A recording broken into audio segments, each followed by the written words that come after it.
BERE'SHIYTH, Genesis chapter 37. And Yaakov dwelt in the land wherein his father was a stranger, in the land of Canaan. These are the generations of Yaakov. Joseph, being 17 years old, was feeding the flock with his brethren, and the lad was with the sons of Bilhah, and with the sons of Zilpah, his father's women. And Joseph brought unto his father their evil report. Now Yasharel loved Joseph more than all his children, because he was the son of his old age, and he made him a coat of many colors. And when his brethren saw that their father loved him more than all his brethren, they hated him, and could not speak peaceably unto him. And Joseph dreamed a dream, and he told it his brethren, and they hated him yet the more. And he said unto them, Hear, I pray you, this dream which I have dreamed. For behold, we were binding sheaves in the field, and lo, my sheaf arose, and also stood upright. And behold, your sheaves stood round about, and made obeisance to my sheaf. And his brethren said to him, Shall you indeed reign over us, or shall you indeed have dominion over us? And they hated him yet the more for his dreams, and for his words. And he dreamed yet another dream, and told it his brethren, and said, Behold, I have dreamed a dream more, and behold, the sun and the moon and the 11 stars made obeisance to me. And he told it to his father, and to his brethren, and his father rebuked him, and said unto him, What is this dream that you have dreamed? Shall I and your mother and your brethren indeed come to bow down ourselves to you to the earth? And his brethren envied him, but his father observed the saying. And his brethren went to feed their father's flock in Shechem. And Yasharel said unto Elioseph, Do not your brethren feed the flock in Shechem? Come, and I will send you unto them. And he said to him, Here am I.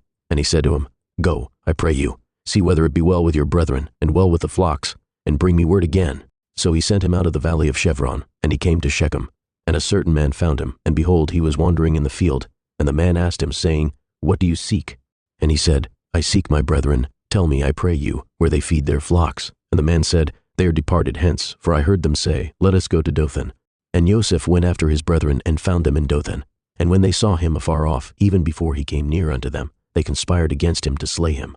And they said one to another, Behold, this dreamer comes. Come now therefore, and let us slay him, and cast him into some pit, and we will say, Some evil beast has devoured him, and we shall see what will become of his dreams.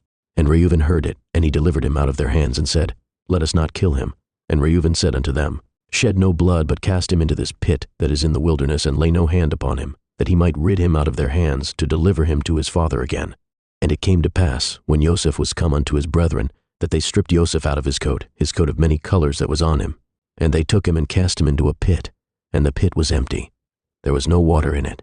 And they sat down to eat bread, and they lifted up their eyes and looked, and behold, a company of Yishmaelim came from Gilead with their camels bearing spicery and balm and myrrh, going to carry it down to Mitzrayim.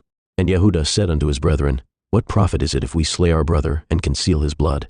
Come and let us sell him to the Yishmaelim, and let not our hand be upon him, for he is our brother and our flesh. And his brethren were content. Then there passed by Midianim merchantmen, and they drew and lifted up Joseph out of the pit, and sold Joseph to the Yishmaelim for 20 pieces of silver. And they brought Joseph into Mitzrayim. And Reuben returned unto the pit, and behold, Joseph was not in the pit, and he rent his clothes. And he returned unto his brethren, and said, The child is not, and I, whither shall I go?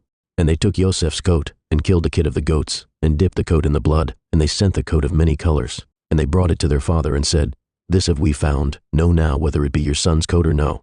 And he knew it, and said, It is my son's coat, an evil beast has devoured him. Joseph is without doubt rent in pieces. And Yaakov rent his clothes, and put sackcloth upon his loins, and mourned for his son many days.